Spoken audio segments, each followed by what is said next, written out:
araarri isaanii ka idaa kun gammachuu kenna mara ummanni Oromoo muluun akka baga gammaddanii ummanni Oromoo muluun baga gammachuu kan ijaan argitanii kaqara yaada nutta isan ka yaaddoon nu fixesan araarri jarri lamaan eda wal dhungatee wal qabatee harkaa wal qabe suni gammachuu ummata Oromooti nullee gammannee gammada kamana jirullee kan arginellee dhagaya arga gammachuun kun ka walit dhaabatu haa ta'u martuu bosona keessa hura keessa salphinna keessa ulee salphinnaa keessa gara ulee ulfinnaatitti akka dhiyaatanii haadhaaf abbaa ufiititti dhiyaatanii amba ufiititti dhiyaatanii mangistitti dhiyaatanii ambaa gadaa ufii wajjin mootummaan haga faqqate ambaa gadaa wajjin koottaa galaa labsaa galfadhaa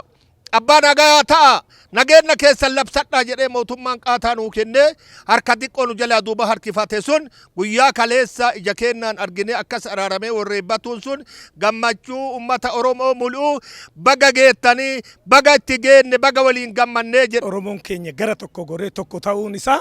nu gammachiisee waanuma dubbannullee wallaallee gammadaa bulle gammadaa tolla innee teenya. Sirni Oromoo araara qaba, sirna araara qaba, faajii qaba, kallacha qaba, bokkuu qaba, caaccuu qaba, araara uumaa, araara tolchaa, araarsadha sirni Oromoo. Araara jaalata. Araaraaf uumame sirni gadaa araarsadha. Araara jaalata hin gammanne waanuma goonuu dhabne gammachuu waanuma goonu. Baay'ee guddaa baay'ee gammachuu guddaa nutti dhagama hawaallee kan turre kana jechaatillee kan turre kana waaqallee kadhachaa kan turre kana akkuma beekamu uummanni Oromoo wajjin nyaata malee waliin nyaatu waliin guddata malee waliin balleechuu kanaaf kana karaa nagaatiin akka galan yookaan immoo karaa nagaatiin akka deebi'anii mootummaadhaan akka walii galan hawaatillee turre rabbillee kadhachaa ture waaqayyoos nu dhagee jira namnis immoo nu dhagee jiraate amma karaa gana nagaatiin galuun isaanii karaa nagaatiin dhufuun isaanii mootummaa keenya qondaaltonni isaanii walii mallattiin isaanii baay'ee gammachuu guddaa sunitti dhagama kan barbaanus kana kan hawwus kana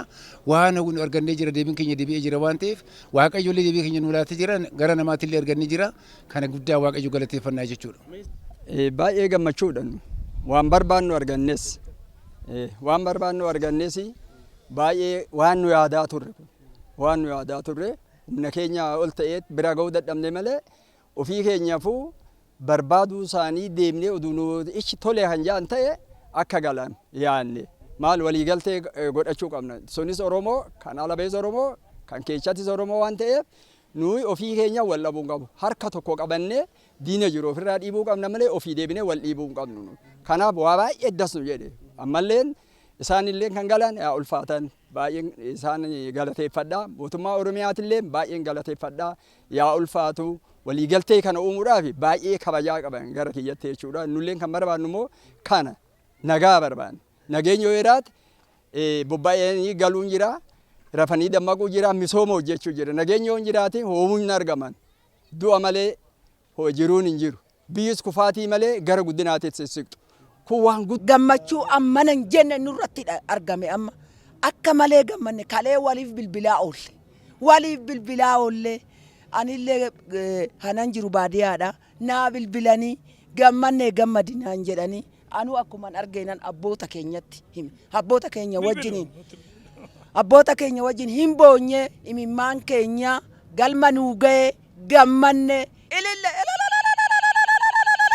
waliigaltee godhanii walii galanii araara buusanii galuu isaanii gammachuu daangaa hin qabne kan achi as hin jenne gammachuu guddaa natti dhagahame akka deechuu Itoophiyaa fi akka haadha siiqee aanaa boosatitti maaliif nu bishaanuun dhangalayin lubbuu namaa dhiisiti bishaan kanaafuu hawaasni keenya moo qaama nageenyaan araarama godhe kana wal cinaa dhaabbatee waan barbaachisaa namni tokko jiraachuudhaaf barbaachisaa godhu hunda wal gargaarree nageenya akka naannoottis ta'u akka gandaattis ta'u waliin jiraachuudha nageenyi kun akka bu'umoo hawaasnis gargaarsa godhe ofitti fuudhe nageenya buusee wajjin jiraachuudha ani fedhii guddaan qaba daangaa hin qabne. Waliigaltee kanarratti kan nutti dhagahame egaa gammachuu guddaadha gammachuu humnaa oliiti maaliif uummanni keenya kan yeroo waggoottan hedduudhaaf nageenya dhoobate kan ammoo kan itti argateedha jechuudha. Egaan akka dargaggeessa tokkotti gammachuu guddatu natti dhagahamaa jira. keessattuu uummanni keenya yeroo dheeraadhaaf dhimma nageenyaa kanaaf baay'ee bowwoo guddaa itti ta'ee jira jechuudha.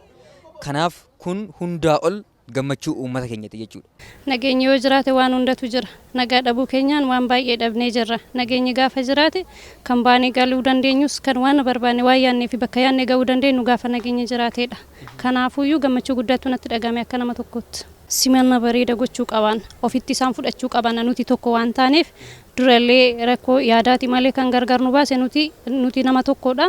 Kanaafuu nuti tokko taane ofitti isaan fudhanne isaan simachuu qaban simanna ho'aa isaaniif taasisuu qaban nan jedha.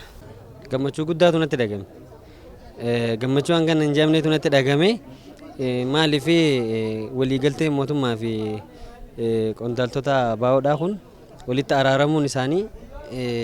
waliigaltee mallattee isaanii uummata keenya boqonnaa sammuudhaa boqonnaa misoomaa biyyattii guddattee arguudhaaf waliigalteen kun gaafa isaa walii mallatteessan jedhamee argamu dhugaa gammachuu guyyaa sanii baay'ee gammachuu guddaa tokkotu natti dhagahame jechuudha.